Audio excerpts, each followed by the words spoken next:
एकनाथी भागवत अध्याय क्रमांक 3 श्लोक क्रमांक 27 नंबर श्लोक आपण पाहतोय. श्रवणम कीर्तनम ध्यानम हरेरदूत भूत कर्मणा जन्म कर्म गुणानाच तथर्ते खिल चेष्टितम. श्लोक क्रमांक 27. ज्याची कर्मे अद्भुत आहेत अशा हरीचा जन्म, त्यांचे कर्म, त्यांचे गुण यांचे श्रवण करावे, कीर्तन करावे, त्यांचे ध्यान करावे आणि हरीच्या उद्देशाने सर्व कर्म करावीत, हे भक्तीचे लक्षण आहे. आपण आधी पाहिलं होतं प्रबुद्ध नारायण आणि जनकराज यांचा संवाद चाललेला आहे. आणि हा संवाद चाललेला वसुदेव कुणाला सांगतात? वसुदेवाला नारद मुनी सांगतात. आणि ही जी कथा आहे सगळी, ही कथा राजा परिषदाला शुकदेव सांगतात का नाही. मग त्यातून चाललेली ही जी कथा आहे ते म्हणजे प्रबुद्ध नारायण आणि जनक राजा.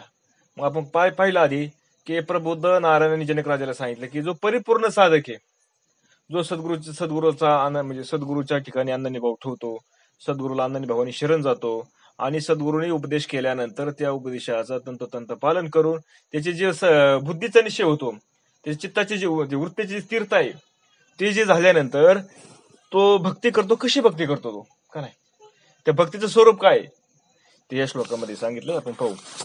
मुख्य भक्तीचे कारण हरीचे जन्म कर्म गुण, पूर्ण श्रद्धा करावे श्रवण हरी कीर्तन स्वानंदे. पहा मग काय, आता जी मुख्य भक्ती आहे, मग भक्ती मुख्य असणारी जी भक्ती आहे त्या भक्तीचं कारण काय आहे, कशाला म्हणायचं भक्ती? की त्या ज्या भगवंतानी अवतार घेतलेला आहे, कुणासाठी घेतला अवतार? भगवंतानी भक्तांसाठी अवतार धारण केलाय. असे असणारे अवतार धारण केल्यानंतर त्यांचे जन्म, त्यांचे कर्म का नाही, त्यांनी जन्म आल्यानंतर त्यांनी काय लीला केल्या, त्यांनी काय कर्म केले, त्यांचे गुण यावर भक्ती आधारलेली असते. म्हणून त्यांचे श्रवण करावे, भक्तांनी काय करावं? त्यांचे श्रवण करावे, त्यांचं कीर्तन करावे. कीर्तन करावं म्हणजे काय करावा? दुसऱ्याला सांगावा का नाही, किंवा आपल्या मनात त्याचं काय करावं, परत त्याचा विचार करावा ते भगवंतांनी केलेल्या लीलांचा. ही सगुण भक्ती, याला सगुण भक्ती म्हटलंय. हरी कीर्तनाची या जोडी सकळ साधने केले बापुडे, अद्भुत कर्म हरीची गाडी गाता अति आवडी उल्हासे. म्हणून हरी कीर्तनाच्या मानाने इतर साधने कमी प्रतीची ठरतात. कशी कमी प्रतीची ठरतात? कारण हरी कीर्तनाने साधकाचा भाव तयार होतो, तो अधिकारी तयार होतो, अंतकरण त्याचं निर्मळ होतं. आणि निर्मळ झालेल्या अंतकरणामध्ये सद्गुरू त्यात बीजाची पेरणी करतात का नाही, बोधरूपी बीजाची पेरणी करतात. ती पेरणी केल्यानंतर त्यांचा बुद्धिनिश्चय होतो, आणि बुद्धिनिश्चय झाल्यानंतरही परत काय करायचंय? हे हरिकीर्तनच करायचे. म्हणून इतर साधन त्याच्या पुढे काय होतात? कमी प्रतीचे ठरतात. हरिकीर्तनाने मनाला मोठा आल्हाद होतो. अजून काय कारण आहे त्याला? की ते कीर्तन केल्यामुळे मनाला समाधान वाटतं, आनंद होतो. मला सांगा, सगळं ब्रह्ममय, जगत सगळं ब्रह्ममय काय? सगळं ब्रह्ममय. ब्रह्म म्हणजे परमात्मा स्वरूपाचे सगळे जगतच. जर जगतच परमात्मा स्वरूप आहे तर मग इथं आनंद कोणी बघायचा? कोणाचा आनंद लुटायचा? इथं व्यवहार आहे का? व्यवहार नाही. म्हणून तो व्यवहार म्हणजे काय? आनंद भोगण्यासाठी मग भक्त काय करतो? थोडा खाली येतो, मग त्याला देव करतो का नाही, कुणाला? त्या परमात्म्याला किंवा सद्गुरूला देव करतो, आणि हा त्यांचा भक्त होतो. म्हणजे कोण होतो? सेवक होतो, आणि त्यांची भक्ती करतो. मग त्यांना नैवेद्य काय अर्पण करतो, त्यांच्या संग बोलतो काय का नाही, त्यांचं स्तवन करतो, त्यांची स्तुती करतो, त्यांचं नामस्मरण करतो, त्यांचं हरिकीर्तन गातो, त्यांचे गुणगान गातो. असे का? याच्यामध्ये समाधान, याच्यामध्ये आनंद आहे. एक खोंदराणीमध्ये आनंद आहे का? नाही. तिथं आनंद बघणारा आणि आनंद कोणाचा बघणारा हे तिथं राहतच नाही, दोत राहत नाही, त्रिपुकी नाही शिवत असते बघा ती. म्हणून त्या भक्ताला परत थोडंच खाली यावं लागतं, कारण त्याला त्याच्या उपाधीने कर्म व्हायचेत ना अजून. मग कर्म जर व्हायचे म्हटले तर त्याला कसं राहावं लागेल? समाधानामध्ये, आनंदामध्ये राहावं लागेल. तो पूर्णपणे कृप राहू शकतो का? नाही राहू शकत. म्हणून भगवंत सांगते अर्जुनाला कसं केलं भगवंतांनी? ज्ञानेश्वर महाराज सांगतात कसं केलं अर्जुनाला? द्वैत न मोडिता आपण ऐसे केले अर्जुना. म्हणजे त्या अर्जुनाला भगवंतानी त्याचं द्वैत काय केलं? ठेवलं, पण स्वरूपाशी कृप करून टाकलं. मग द्वैत का ठेवलं? आनंद बघायला. कारण मग भगवंताने तरी कुणाला सांगायचं, आणि मग ऐकणारा तरी कोण राहतोय का? नाही राहत. म्हणून द्वैत न मोडिता, द्वैत तसंच ठेवलं, पण आपल्यासारखं स्वरूपाने कृप करून टाकलं. का केलं? त्याचा आनंद, त्या ठिकाणी समाधान भोगण्यासाठी. शिळा तारिल्या सागरी, गोवर्धन धरीला करे, निद्रा न मोडिता सकळ नगरे, द्वारके माझरी आणिले मथुरा. मग काय केलं त्या भगवंतांच्या लीला? कशा असतात त्या भगवंतांच्या? मग त्यांनी काय केलं? त्या भगवंताने राम अवतारामध्ये समुद्रावर दगड तरंगवले. कृष्ण अवतारामध्ये त्याने हातावर गोवर्धन पर्वत धरला करंगळीवरती. लोकांची झोप न मोडता त्याने मथुरा कुठे नेली, द्वारका नगरीत नेऊन वसवली. लोकांना माहित झालं नाही, जसे झोपले होते मथुरामध्ये ना तसे द्वारकेमध्ये उठले जाऊन. असे त्या भगवंतांची काय लीला. म्हणून निमला गुरुपुत्र दे आणुनी, मुखे प्राशिला दावाग्नी, गत गर्भ आला घेऊनी, निधजनी तोषार्थ. म्हणून अजून काय केलं लीला भगवंतांनी, जो मृत पुत्र होता गुरुचा, त्या गुरुंचा मृत म्हणजे तो मृतपुत्र घेऊन आले, परत त्याला आणला, वनवा गेळून टाकला देवकीला आनंद देण्यासाठी. त्यांची जे कंसाने मारलेले 6 बालक होते त्या बालकांना परत आणलं. मग हे दुसरं कोण करू शकतं का? नाही, तो परमात्माच. म्हणून अजन्मा जन्मे नेनो किती, कर्माची कर्म गाती, अगुणाचे गुण वर्णिते, तेने श्रीपती सुखावे. मग असा असणारा अजन्म, कधी जन्माला नाही येणारा, कधी न मरणारा असा असणार तो परमात्मा जन्माला आला. कुणासाठी आला जन्माला? भक्तासाठी आला, अवताराला आला का नाही तो. म्हणून अशा भगवंतांच्या जन्माचे, कर्मरहिताच्या कर्माचे आणि निर्गुणाच्या गुणाचे वर्णन भक्त करतात. बघा कसा येतो भगवंत, ज्याला जन्म नाही का नाही, पण तो अवताराला येतो, जन्माला येतो, कर्मरहित आहे पण तो कर्म करतो, असा असणारा निर्गुण निराकार असणारा पण त्याचे गुणांचे वर्णन करणारा भक्त करतो. तो कसा निर्गुण रहित आहे, म्हणजे त्याच्या ठिकाणी गुण नाही, पण गुण नसले तरी पण तो भक्त सगुणामध्ये आल्यामुळे भक्त काय करतो, त्याच्या गुणांचं वर्णन करतो. त्यामुळे तो श्रीपती प्रसन्न होतो.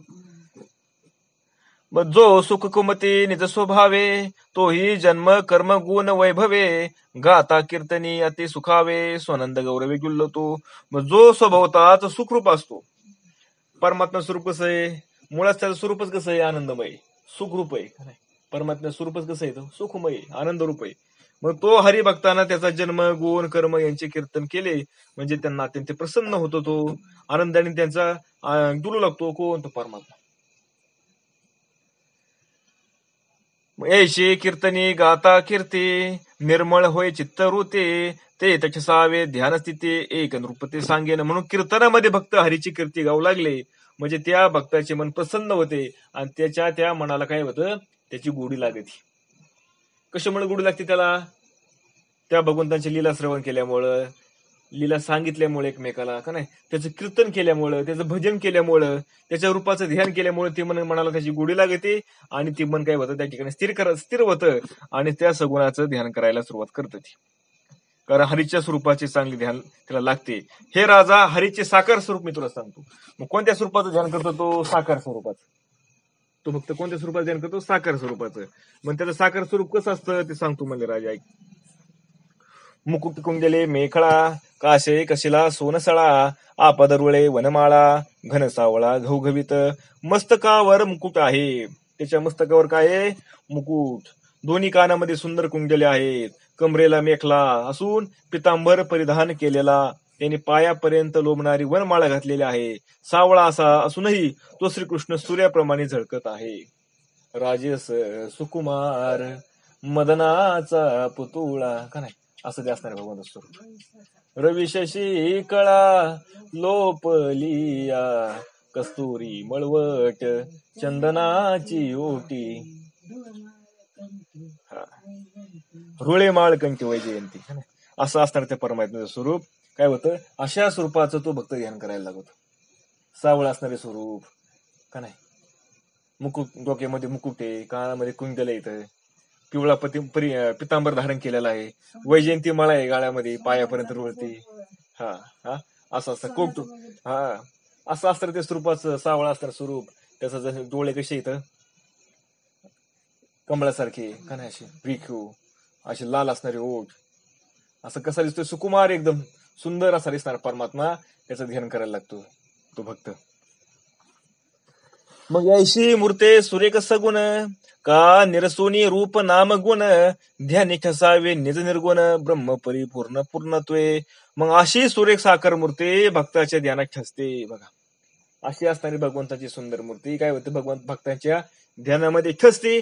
त्यावेळी ते ध्यान करता करता भगवंतांचे नाम रूप आणि गुण याही गोष्टी विलाय जातात आणि निर्गुण आणि परिपूर्ण ब्रह्म राहते. होतं बरं काही असं. म्हणजे एकदा भक्त त्या सगुणाचं ध्यान करायला लागला की ध्यान करता करता करता करता एवढं ते ध्यानामध्ये मग्न होऊन जातो की त्याचं मन वन मन होऊन जातं. मन मन राहत नाही, त्यामुळे तिथं सगुण राहत नाही.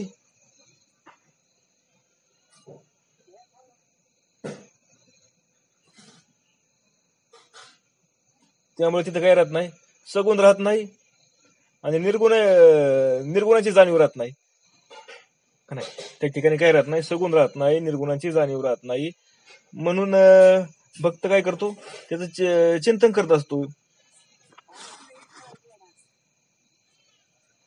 हा काय म्हणले? हा मग ऐसे ठसविता ध्यान भक्ताची सबाह्य क्रिया पूर्ण ते होय कृष्णार्पण श्री पुत्रादी जाण सर्वसे. म्हणून ह्याप्रमाणे अशा प्रमाणे जसं सगुण रूपाचं ध्यान करायला सांगितलं ना आता प्रबुद्ध नारायणी, तसं त्या पद्धतीने भक्तांनी त्या सगुण रूपाचं ध्यान केलं.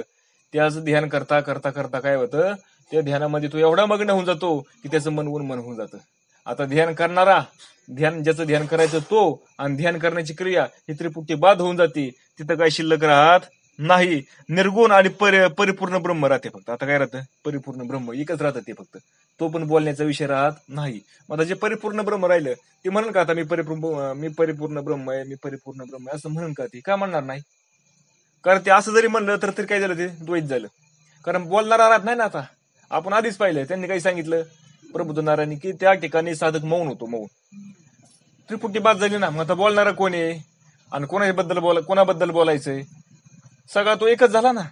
त्याप्रमाणे हा परिपूर्ण ब्रह्म होतो. कसं, सगुणाची भक्ती करता करता. इष्टम दत्तम तपो जप्तम वृत्तम यचात्मनम प्रियम दारांत सुतांत गृहन प्राणांत तत्परेम निवेदनम.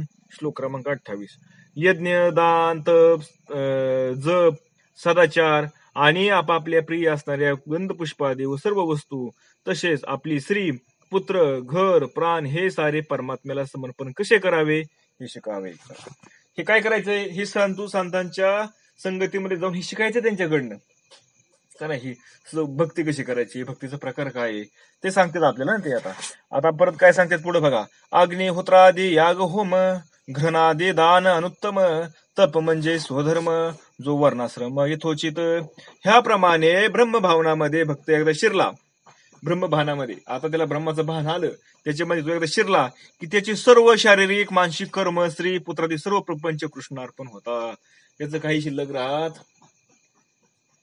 पहिली गोष्ट म्हणजे त्याची उपाधी बाद होती, आणि उपाधी बाद झाली म्हणजे उपाधीच्या संबंधाने काय राहतं का, बाकी सगळं कुणाच्या संबंधाने उपाधीचे आहे. मग आता त्यांनी तप करणं, त्यांनी जप करणं, अजून काय शारीरिक कर्म, मानसिक कर्म, स्त्री म्हणजे त्याची बायको, मुलं, हे सर्व कृष्णार्पण होतात. आता त्याचे म्हणून काय शिल्लक राहत नाही, कारण त्यांचं उपाधी बाद झाली ना, काय शिल्लक राहत नाही.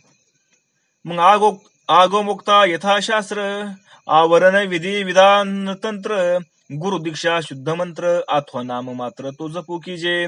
मग भक्त सर्व काही परमेश्वराला अर्पण करतात. ते कसे बघा, आता असे असणारे भक्त त्या भगवंताला सगळं अर्पण करतात. पण ते कसं करतात ते तुम्हाला सांगतो म्हणले बघा.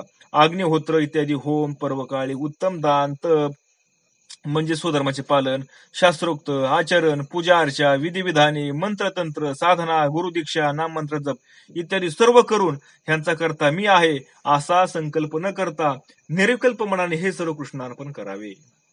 हे सगळं त्या परमात्म्याच आहे, इथं माझं काहीच नाही. का नाही, मी स्वतः त्याला पूर्णपणे अर्पण झालोय, काय म्हणजे भगवंताशी एकरूप झालोय.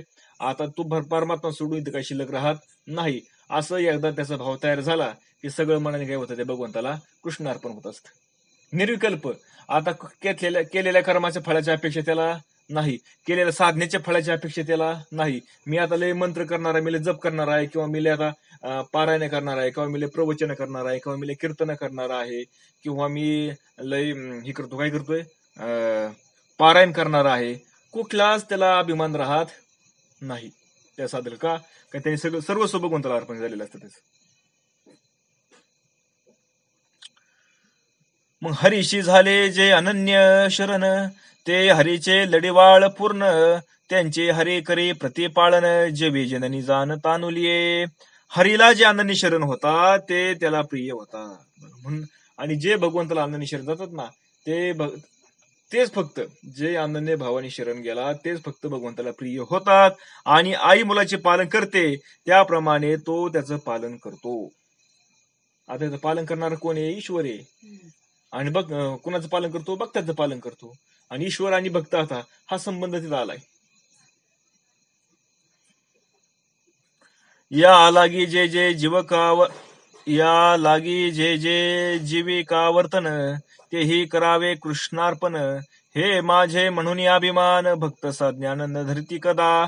म्हणून भक्ताने आपले उपजीविकेचे जे साधन आहे कृष्णार्पण करावे. आपले उपजीविकेचे साधन काय? आता सध्या शेती आहे. कुणाचा व्यापार असेल, कुणाची शेती असेल, कुणाची नोकरी असेल, हे जे काय असेल ना हे कुणाला अर्पण करावा? भगवंताला अर्पण करावा.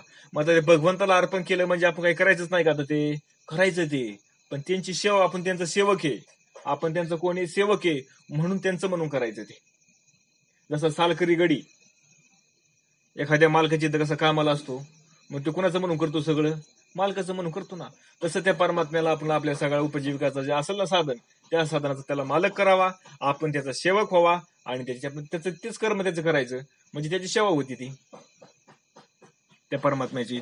म्हणून खरा ज्ञानी जो भक्त आहे ते माझे असू असे म्हणून कुठेही अभिमान ठेवत नाही. म्हणजे खरे ज्ञानी भक्त असतात ना ते मी असं, माझा असो व्यक्ती सेपरेट, मी ज्ञानी झालोय फार, मला लय कळतंय, माझे शिष्य परिवार एवढे येतं, किंवा मग मी अनेक लोकांना प्रबोधन करतोय, किंवा मी एवढा पैसा कमावला, मी एवढं काय केलं, धनधान्य कमावलं का नाही, समाजामध्ये मी एवढा, माझा मला मान आहे, हे सगळं काही तो ठेवत नाही. आणि जो ठेवत असेल तो ज्ञानी नाही. आणि जो ज्ञानी आहे त्याच्यापाशी काही शिल्लक राहत त्याच्या मनात त्याचा अभिमानच नसतो तो त्या ठिकाणी की मी असं कोणीतरी आहे म्हणून. त्याचं फक्त एकच असतं काय, मी त्या परमात्म्याचा सेवक आहे, त्या सद्गुरूंचा मी सेवक आहे, त्यांची मी सेवा करणार आहे फक्त, बस एवढं सोडून त्याच्याकडे दुसरं काहीच नसतं. त्याच्याकडे नम्रता असती, लीनता असती. ज्याची आवडी अतिशय चित्ते, ज्याची आपण येती अति प्रीती, ते कृष्णार्पण करीते, गुरु वाक्य स्थिती विश्वासे. ज्यांना ज्या गोष्टीची आवड असते, अत्यंतिक प्रीती असते, ते सर्व असे भक्त गुरु वचनावरील विश्वासाने कृष्णार्पण करतात. मग आता काय अर्पण केलं पाहिजे? भगवंताला जास्त अर्पण काय करायचं? सगळं अर्पण तर करायचंच आहे आपल्याला, पण आपण हा संसारामध्ये राहत असताना आपलं ह्याच्यामध्ये आपलं जे व्यवहार चाललेले असताना व्यवहारामध्ये जी गोष्ट जास्त आपल्याला प्रिय असेल ना ती पहिली त्याला देऊन टाकायची, आपल्याला जी प्रिय असेल ती. मग आपल्याला प्रिय काय जास्त? सगळ्यात पैसा, घर दार का नाही, स्त्री पुत्र का नाही, हे सगळं जास्त प्रिय आहेत ना, ह्या पहिल्या गोष्टी त्या भगवंताला देऊन टाक. आता त्यांचा माझा काही संबंध नाही, अशा पद्धतीने. म्हणून या लागी आटो प्रहर, सेवेशी वेचिता निज शरीर, निमिषार्धही व्यापार विषयकार करीती ना. मग ती 8ही प्रहर आपले शरीर देवाच्या सेवेस लावतात. रात्रून दिवस 8 प्रहर म्हणजे सकाळचा पाट्याचा प्रहर का नाही, सकाळचा प्रहर, दुपारचा प्रहार, सायंकाळचा प्रहार, संध्याकाळचा प्रहार, असे असणारे 8ही प्रहार ते काय करतात? त्या भगवंताच्या सेवेमध्ये लावतात. मन अर्धाक्षणही विषयाकडे जाऊ देत नाही. का जाऊ दे? अर्धाक्षण मन जाऊन देत नाही बरं का विषयाकडे. आपलं तर किती असतं मन विषयांकडे, त्या भक्ताचं अर्धाक्षणही मन विषयाकडे जात नाही. का? कारण सर्वस्व त्याने ते भगवंताला अर्पण केलेलं आहे, मन देऊन टाकलेलं त्या भगवंताला, भगवंताच्या नामाला त्याने विकून टाकली ती मन आता. आणि हे सगळे शरीर आहे ना, शरीर तुमचे हे जे कर्म इंद्रिय येतं, हे बाकीचे ज्ञानी, हे सगळे भगवंतांच्या सेवेसाठी लावून दिलेत. मग काय सेवा करतो तो? जे उपजीविकेचं जे साधन असेल ना ते साधन, त्याचं जे असेल त्या पद्धतीने कर्म करतो. मग कोणाचं म्हणून करतो तो? मालकांचं म्हणून करतो. कोण आहे मालक? सद्गुरू असतील किंवा परमात्मा असेल. तसेच अन्नासाठी लाचार होऊन धानिकांच्या पाया पडत नाही. बघा, मग आता उपाशी भूक लागली, मग आता ह्याच्या पाया पडत नाही, तो मला खायला द्या, मला भूक लागली असं हात पसरीत नाही कोणा पुढे. उपाशी राहिले पण मागणार नाही कुणाला, किंवा वासनांच्या मागे लागून आयुष्य कवडी मोल करत नाही. असं त्या भक्ताची लक्षणं येतं बघा ती. अन्ना लागी होऊन वेडे, साधनाच्या पाया न पडे, सदनांच्या पाया न पडे, आयुष्याची तिन्ही कवडे, विषयांचे साडे कदा न करी, आयुष्याची अर्धघडी व्यचिता न मिळे लक्ष कोडी, तिने आयुष्य परमार्थ जोडे, विषयांच्या कोडी थुंकुनी सांगे. लक्षवधी रुपये खर्च केले तरी गेलेले अर्धी घटका परत मिळत नाही. बघा, सुमित बाबा आपल्याला काय ते सांगते, अरे म्हणले अनमोल असणारा हा वेळ आपला क्षणाक्षणाला जातोय, आपण त्याचा विचार करतोय का? असा असणार आपण अनमोल वेळ कुठं कुठं लावतोय? नाही त्या गोष्टीमध्ये लावतोय. टाइमपास म्हणून आपण करतोय, म्हणजे काही टाइमच जात नाही म्हणले आम्हाला, टाइमपास करायचा आता का नाही. पण एक अर्धा क्षण, एक एक क्षण आपल्याला कितीतरी महत्वाचा आहे. हा असणारा महत्वाचा वेळ आपण काय केला पाहिजे? त्या भगवंताच्या नामामध्ये लावला पाहिजे.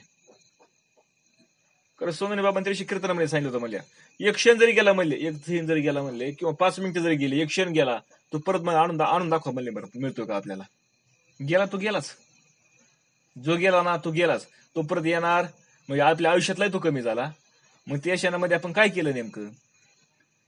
आपण बघून त्याचं चिंतन केलं, त्याचं श्रवण केलं का विषयामध्ये लावला का नाही, हे आपण विचार करणं गरजेचं आहे ना. एवढं झपाट्याचे दिवस निघून जातात आपल्या आयुष्यातले, एवढे दिवस पटपट कमी होते, आपल्याला कळत नाही, आपलं लक्ष राहत नाही या कामाच्या व्यापामध्ये. किती दिवस आपलं आयुष्य किती आता गेलं निघून, आपण आता किती झालंय ते आपण बोलतो, एवढं झालं तेवढं झालं, पण ते गांभीर्याने आपण घेत नाही. पण एवढ्या झपाट्याने सगळे दिवस निघून चाललेले असते. म्हणून एका एका क्षणाचा, एका एका वेळेचा आपण काय करावा? महत्व धरावा, ते आपल्या कारणाला लावा. म्हणून हे त्या क्षणाचं महत्व जाणून घेतात भक्त, आणि ते त्यांनी जाणून सर्व भक्त विषयाला तुच्छ मानतात आणि परमार्थ साधून घेतात. आपला तर किती वेळ फुकट जातो व्हायला सांगा ना तुम्ही? भरपूर जातो. म्हणून त्या गुणिया राजसंपत्ती राजे जाऊनी वनाप्रते स्वय परमार्थ साधते विषयासक्ती थुंकोणी. अहो मोठमोठे असणारे राजे लोक सुद्धा विवेक निर्माण झाला त्यांच्या ठिकाणी की सारे राज्य सोडून वनामध्ये निघून जातात आणि विरक्तपणे साधना करतात. मोठमोठे राजे लोक. आपलं असं काय सांगा बरं तुम्ही? तेवढं आता सोडता येत नाही. अवघड आहे. मग कैशी भक्तीची गोडी संपूर्ण रिता जाओ नेदी अर्दशन अवघे जीविताची जाण करी कृष्णार्पण सर्वस्वे. भगवान म्हणले त्या भक्ताची गोडी किती आहे, त्या भक्ताला माझ्या चिंतनाची, माझ्या नाकनाची, माझ्या भक्तीची किती गोडी लागली म्हणले. त्या भक्ताला त्याला एवढी गोडी लागली, तो एक क्षणही रिकामा जाऊन देत नाही माझ्या भक्तीशिवाय, माझ्या प्रेमाशिवाय. भक्ती म्हणजे काय? ते भगवंतावरचं प्रेम. आणि भगवंताचं प्रेम म्हणजे काय असतं की त्याला कधी न विसरणे. प्रेम कशाला म्हणायचं? त्याला कधी नाही विसरणं.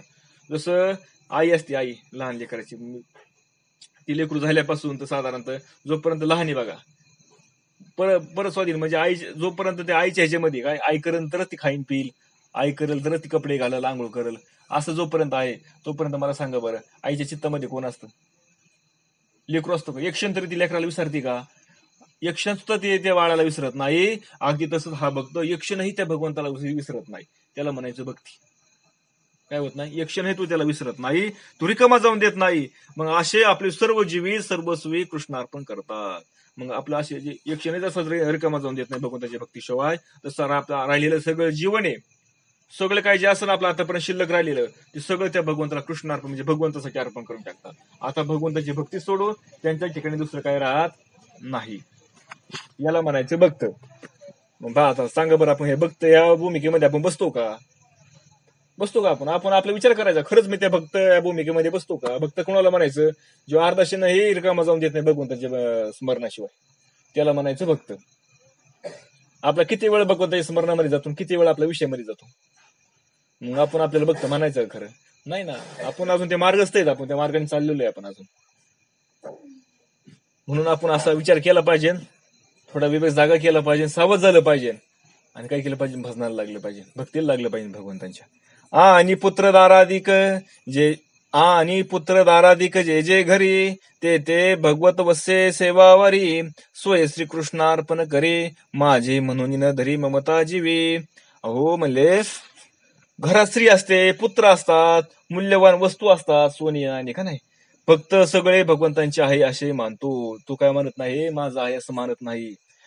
बायको, मुलं, सोनं नाणं, घर दार, जुमला, पैसा, अडका, सगळं इष्टेट जेवढं काय आहे ना, हे सगळे ते माझ्या भगवंतांचे, ते माझे मालक आहेत. हे सगळ्याचे आहेत ना, हे सगळे ते मालक आहेत. आणि मी त्यांचं सेवक आहे. तिथं मी कामाला ठेवलेलं आहे मी त्यांच्याकडे, काय सेवकरी म्हणून मी त्यांच्याकडे. जसं मंदिरामध्ये सेवकरी असतात ना, तसे हा सेवेकरी असतो. आणि त्या सेवेच्या मोबदल्यात तो काहीच मागत नाही. त्याला कशाची अपेक्षा नसती, मला त्याला पोटभर खायला मिळावं याची अपेक्षा त्याला नसती. ठेवेले अनंत तैसे चिरावे, चित्त असू द्यावे समाधान, अशी स्थिती त्या भक्ताची असते. म्हणून त्यातले काही आपले आहे असे तो कधी मानत नाही. सर्व श्रीकृष्णार्पण त्यांनी केलेले असते. दारा पुत्र देह गेह प्राण याशी आत्मा सभाय पूर्ण ते संकल्पे विनजान ब्रह्मार्पण सहजची.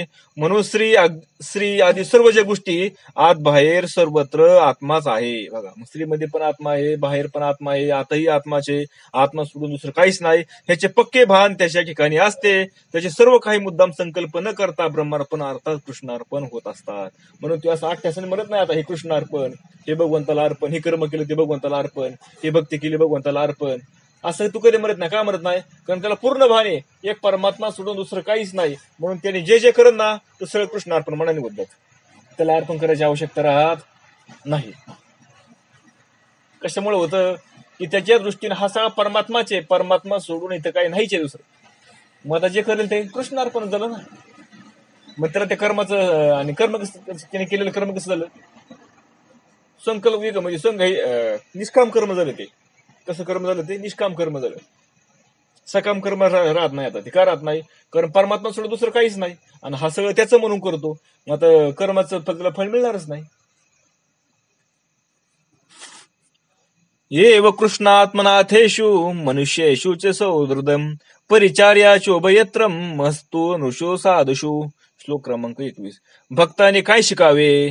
त्यांनी सेवा शिकावी. श्रीकृष्णच ज्यांचा अंतरात्मा आहे अशा माणसावर त्यांची प्रीती कसावी. त्यांनी प्रत्येक वस्तूची, पदार्थाची आणि प्राण्यांची सेवा करावी. तसेच माणसात जे स्वधर्म पालन करणारे व थोर भगवत भक्त असतात, साधू असतात, त्यांची सेवा शिकावी. बघा, मग आता जो भक्त असतो, जो स्वतःला भक्त म्हणून घेतो, त्यांनी काय केलं पाहिजे? या श्लोकामध्ये प्रबोध नारायण सांगतात जनक राजाला. काय सांगतात? एव दारा गेह देह संपदा आत्मार्पण शुद्ध श्रद्धा भजले सर्व काळी सर्वदा ते भक्त गोविंद पडियंते. ह्याप्रमाणे श्री, घर, आपले शरीर, धन यासह सगळं आत्मसमर्पण करून जे भक्त शुद्ध श्रद्धेने गोविंदाची भक्ती करतात ते त्याला आवडतात. कोण आवडतं? भगवंताला. हे सगळं त्या परमात्म्याला अर्पण करायचं आणि फक्त निखळ त्याची भक्ती करतो शुद्ध, त्याला शुद्ध भक्ती म्हणायचं. आणि अशी शुद्ध भक्ती करणारे त्या भगवंताला ते भक्त आवडत असतात. गिरवी बाकीचे भक्त भगवंताला आवडत नाहीत. मग असं नाही की ती भक्ती होत नाही, त्यांची भक्ती होती त्यांची, पण अजून त्या ध्येयापर्यंत त्यांची भक्ती गेली नाही. त्या ह्याच्यापर्यंत, कशापर्यंत? त्या स्थानापर्यंत अजून भक्ती गेली नाही, त्या अधिकारापर्यंत भक्ती गेली नाही अजून त्यांची. भगवंताला आवडावं तो भक्त.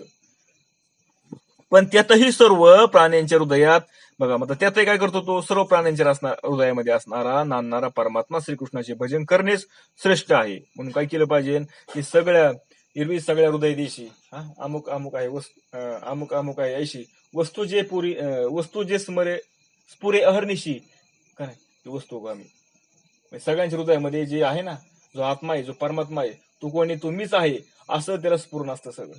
मग काय? मग सगळ्यांच्या ठिकाणीच असणारा हा कोणी? परमात्माचा आहे किंवा आपल्या सद्गुरूचा आहे असं त्यांचा भाव असतो. म्हणून तो कुणाची निंदा करत नाही, कुणाची स्तुती करत नाही, कुणाला कमी लेखत नाही. प्रत्येकाची जशी होईल ना तशी सेवा करायचा प्रयत्न करतो. आणि विशेष म्हणजे तो सगळ्यांचा सेवक होतो, मालक होत नाही.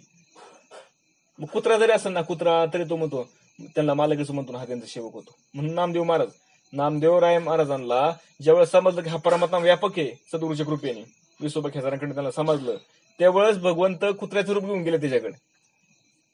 तुपाचे भाकरी उचलली पळू लागले. भगवंत नामदेव महाराज काय करायला लागले? मागून वाटी घेऊन गेले तुपाची. म्हणजे भगवंता कुरडी भाकरी खाऊ नको म्हणले, तूप घे त्याच्यावरती. का? ती कारण त्या नामदेवरायांनी त्या कुत्र्यामध्ये पण त्याला कोण दिसला? भगवंत दिसला. तसं जो भक्त असतो त्या भक्ताला सगळ्यांच्या ठिकाणी कोण वाटतं? हा परमात्मा स्वरूपच आहे सगळे जगतच, त्यामुळे सगळ्यांच्या ठिकाणी त्याला तो भगवंतच आहे असा त्याचा भाव असतो. म्हणून तो कुणाची निंदा स्तुती करत नाही. त्या हृदयास्ताचे ठाई दृढ दृष्टी जव बसली नाही तव सगुणमूर्ती हृदयी भजावी पाही सर्वात्म भावे. पण जोपर्यंत अशी दृष्टी आपली विकसित होत नाही, कशी? हा सगळ्या विश्वामध्ये हा परमात्माच आहे, जोपर्यंत असं होत नाही तोपर्यंत भक्तांनी आपल्या हृदयात सगुण मूर्तीचं ध्यान करावे. तोपर्यंत काय केलं पाहिजे? सगुण मूर्तीचं ध्यान केलं पाहिजे. त्या सगुण मूर्तीला त्यांनी काय करायचं? अंतःकरणामध्ये साठवायचं. आणि त्या अंतःकरण साठल्यानंतर ती मूर्तीचं स्वरूप त्यांनी काय करायचं? चित्तामध्ये साठवायचं आपल्या. मग डोळे जरी उघडे ठेवले तरी त्याने बाहेर त्याला पाहायचा प्रयत्न करायचा, डोळे दाखले तरी पण त्या मूर्तीलाच पाहायचा प्रयत्न करायचा. कुठपर्यंत? जोपर्यंत त्याला सर्व व्यापक परमात्मा आहे असं त्याचा निश्चय होत नाही तोपर्यंत त्याने अशी भक्ती करावी. सगुण मूर्ती नातुडे ध्यानी, तरी भजावे प्रतिमेच्या स्थानी, ते तै चलाचल दोन्ही, भजावे गुरुवचनी समसाम्य भावे. मग ज्याचे मन ध्यानात सगुण मूर्ती स्थिर होत नाही, सगुण मूर्ती कारण सगुण मूर्ती जास्त नसेल घरामध्ये, सगुण मूर्ती नसेल किंवा ध्यानात बसत नसेल, तर मग त्यांनी काय करावा, तर त्यांनी प्रतिमेमध्ये भगवंतांचे अस्तित्व मानून ध्यान करावे. किंवा आपल्या घरात मग प्रतिमा असेल ना, प्रतिमा म्हणजे फोटो, म्हणजे फोटो असेल, प्रतिमा असेल, त्याच्याकडे पाहायचं आणि त्या प्रतिमेचं आपल्या अंतःकरणामध्ये त्याचं ध्यान करायचं सगुणाचं. ज्या उपासक पूजिते त्या जाणाव्या चला मूर्ती, ज्या पांडुरंगादी द्वारावती त्या स्थावर मूर्ती पुराणोक्त. उपासक घराच्या मूर्तीची पूजा करतात त्या चल मूर्ती समजाव्या. उपासना करणारे जे उपासक येतं, जे भक्त येतं, घरामध्ये ज्या मूर्तींची उपासना केली जाते, ज्यांची पूजा की अर्चा केली जाते, त्या मूर्ती म्हणजे चल मूर्ती म्हणायच्या. आणि क्षेत्राधिकातील म्हणजे जसं पंढरपूर असेल, आळंदी असेल, भिव असेल, असे अनेक आपले जे तीर्थाच्या ठिकाणचे जे मंदिर येतं तिथल्या ठिकाणी जे मूर्त्या येतात त्या मूर्त्या म्हणजे अचल असं जाणाव्या. भक्त आणि दोन्ही प्रकारच्या मूर्तीचे भेदभाव करू नये. मग चल असेल किंवा अचल असेल, हा दोन्ही जरी असेल तरी परमात्मा एकच आहे असा त्या भक्ताने भाव करावा. कारण एकदम तुम्ही जर विश्वाला जर व्यापाला गेले ना तर तुमच्या मुठी आवाक्याच विश्व येणार नाही. मग त्यांनी काय करावा, आधी सुरुवातीला मी तू ब्रह्म आहे, तू ब्रह्म मी आहे, तू परमात्मा मी आहे असं करता करता करता मग त्यांनी काय करावं, आपल्या सभोवतालच्या ज्या वस्तू असतील ना, आपल्या घरातले असतील, माणसं असतील, आपल्या घरातल्या काही ज्या वस्तू असतील, आपल्या घराच्या परिसरामधले काही ज्या वस्तू असतील, आपल्या शेतामधले काही जे झाडे झुडपे, काही जे पिकं असतील, काही जे प्राणी असतील, यांच्यामध्ये परमात्माला पाहण्याचा प्रयत्न करावा त्यांनी. मग असं पाहता पाहता पाहता थोडं थोडं थोडं घेता घेता घेता जसं त्याचं भाऊ काय होईल हळूहळू हळू व्यापक होत चाललं. आणि एक दिवस असं होईल की मग त्याला अख्खं विश्वास कोण वाटायला लागेल, तो परमात्मा स्वरूप वाटायला लागेल. म्हणून त्यांनी कुठे भेदभाव करायचा नाही. म्हणून ज्या मूर्ती होऊन श्रेष्ठ स्थान, पूर्ण पूज्यत्व ब्राह्मण, तेथे करावे गा भजन सर्वेश जाण सर्वदा. म्हणून त्या मूर्तीपेक्षा ब्राह्मण जास्त पूज्य असतो. बघा, त्या मूर्तीपेक्षाही, सगुण मूर्तीपेक्षा ब्राह्मणाला जास्त पूजन मानायचं, त्या ब्राह्मणांची सेवा करायची, त्यांची पूजा करायची असं सांगतेत. म्हणून त्या ब्रह्मणा माझी अतिश्रेष्ठ, श्रोत्रिय सदाचार निष्ठ, त्यातही वेदशास्त्रार्थी प्रविष्ट, ती अतिवरिष्ठ पूज्यतो. बघा, आता त्या ब्राह्मणामध्ये, आता ब्राह्मण तर सगळेच येतं, मग त्या ब्राह्मणामध्ये जो सदाचारी असेल म्हणजे चांगलं आचरण करणारा असेल, स्तोत्रीय ब्राह्मण असेल, श्रेष्ठ, त्यातूनही वेद जाणणारा, वेदाचा अभ्यास करणारा, वेदशास्त्रांचा त्यांचं मुखगत असणारा किंवा त्यांचा चांगला अभ्यास करणारा, त्यांचा अर्थ सांगणारा, त्यांना अर्थ कळतो, असे ते त्यांच्यापेक्षा जास्त थोर येतं. त्याही माझे जे भागवत धर्मी नित्य निरत, जे निष्कर्षेशी भगवत भक्त, ज्यांचा भावार्थ श्रीकृष्ण. बघा, त्यांच्यापेक्षाही आता त्याच्यापेक्षाही जे सतत भागवत धर्माचे आचरण करतात, म्हणजे भगवत धर्माचे आचरण करण्यात तत्पर आहेत, ज्यांचे त्या श्रीकृष्णामध्ये त्यांची निष्ठा आहे, ते परमात्म्यामध्ये निष्ठा आहे त्यांची, असे आणखीन काही श्रेष्ठ येतं, ते वंदनीय येतं.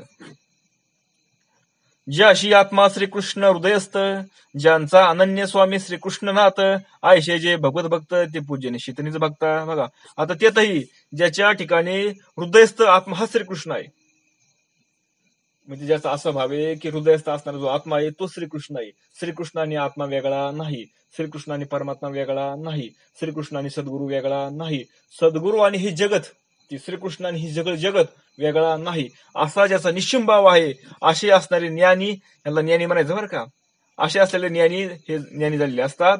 आणि व कृष्णनाथ हाच एकमेव स्वामी असतो, ते भक्त इतर सर्व भक्तांनाही पूज्य असतात. बघा, असे जे भक्त असतात ना, ते सगळ्यात श्रेष्ठ भक्त येतं आणि ते सगळ्याला पूजनीय असतात. कोणते भक्त सगळ्यात श्रेष्ठ भक्त येतं? हा सगळा कोणी श्रीकृष्णचे माझा किंवा माझा सद्गुरूचे, ही जगत सगळा कोणी श्रीकृष्ण रूपाने नाटलेला आहे, श्रीकृष्णच हा सगळ्या रूपाने नाटलेला आहे, असा ज्याचा निश्चिम भाव आहे, हे सगळ्यात श्रेष्ठ भक्त आहेत. आणि हे भक्त सगळ्या भक्तांना पूजनीय असतात. म्हणजे असे भक्त कोण असतात? साधू संत. अति महत्वाचे पूज्य गहन, ज्याचे सूर नर वेद बंदी जन, तो सद्गुरु श्रेष्ठ पूज्यस्थान, शिष्याशी जाण सर्वस्वे.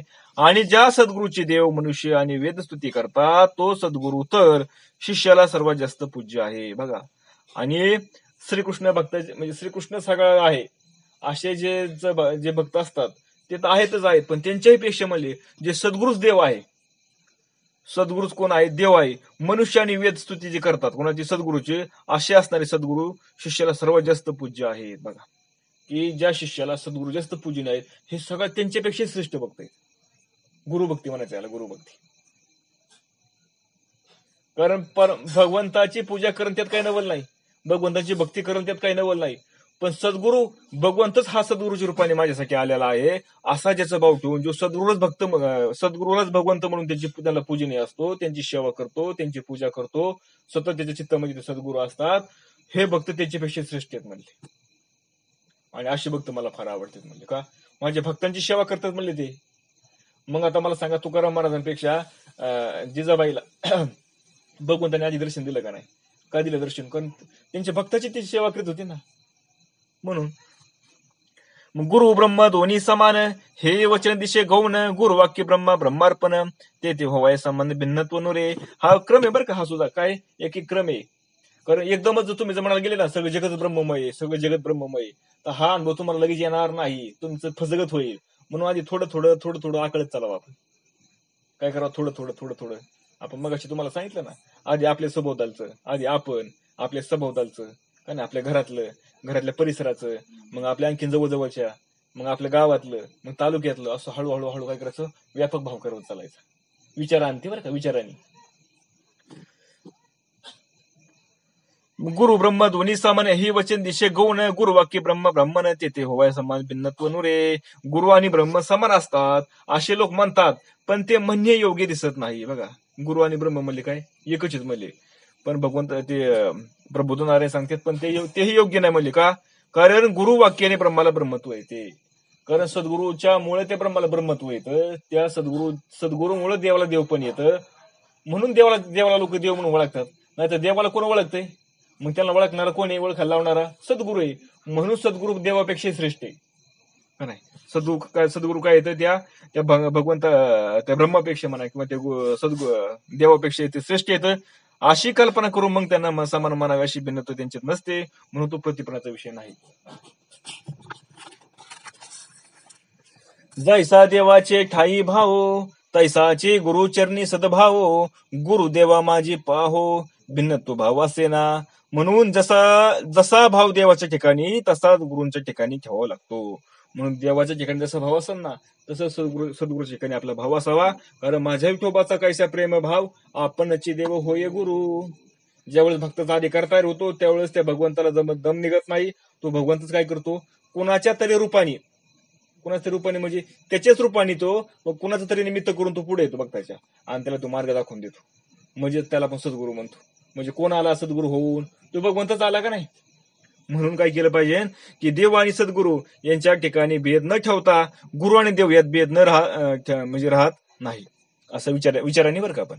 देव पूजिला गुरु तोषे, गुरु पूजिला देव संतोषे, दो नावाच्यानी हरुषे, स्वरूप एक वर्तते. देवाची पूजन केल्यास गुरु संतुष्ट होतात. देवाची पूजा केली की भगवंत सद्गुरु संतुष्ट होतात, आणि गुरुचे पूजन केले म्हणजे देव संतुष्ट होतो. अर्थात नावे जरी दोन असले तर दोघांचे स्वरूप एकच आहे. देव आणि गुरु असे नाव जरी वेगळे असले ना, पण दोघं कसे येतं? एकच येतं. म्हणून सुवर्ण आणि कांकन दो नावे एक सुवर्ण, ते वे गुरु ब्रह्मा माझी जाण भिन्नपणा असे ना. म्हणून सोनी आणि सोन्याची बांगडी म्हणजे काय? बांगडी केली म्हणजे कशाची हो? म्हणजे सोन्याची. मग आता सोनं वेगळं बांगडी वेगळी, दोन नावं झाली का नाही? पण असायला काय? सोनच बांगडी झालंय ना, म्हणजे एकच आहे का नाही? वस्तू मात्र एकच आहे ना, पण नाव काय? आधीच त्या सोनं आहे आणि आकार बांगडी आहे. तसं ही जरी दोन नावे असले तसं सुवर्ण एकच असते. त्याप्रमाणे गुरु आणि ब्रह्म ही जरी दोन नावं असले तरी ती मात्र त्यांच्या ठिकाणी एकच असते, ते एकच आहेत. त्या सद्गुरूचे निज भजन, चित्त विते अवंचन, गुरुचरणी आत्मर्पण करावे आपण सर्वस्वेचे. म्हणून अशा सद्गुरूचे निष्कपट मनाने चित्त व वित्त त्यांचं अर्पण करून तसेच आपण सर्वस्वी त्यांचेच आहोत या भावनेने त्यांचे भजन करावे. तैशेचे साधू श्रोते साज्ञान, तेही मानावे सदा सद्गुरु समान, त्यांचे संवादे आपण श्रवण कथन करावे. त्याचप्रमाणे ज्ञानी साधू असे जे श्रोते असतात बघा, जे ज्ञानी असतात, जे साधू असतात असे जे श्रोते आहेत त्यांनाही सद्गुरू समान मानावे. ज्ञानी असणारे, भक्त असणारे असे त्यांना सुद्धा सद्गुरू समानच मानायचं आणि त्यांच्याशी भक्तीविषयी संवाद करावा. आपण आता इथं थांबू. पुंडलिका वरदहरी विठ्ठल श्री ज्ञानदेव तुका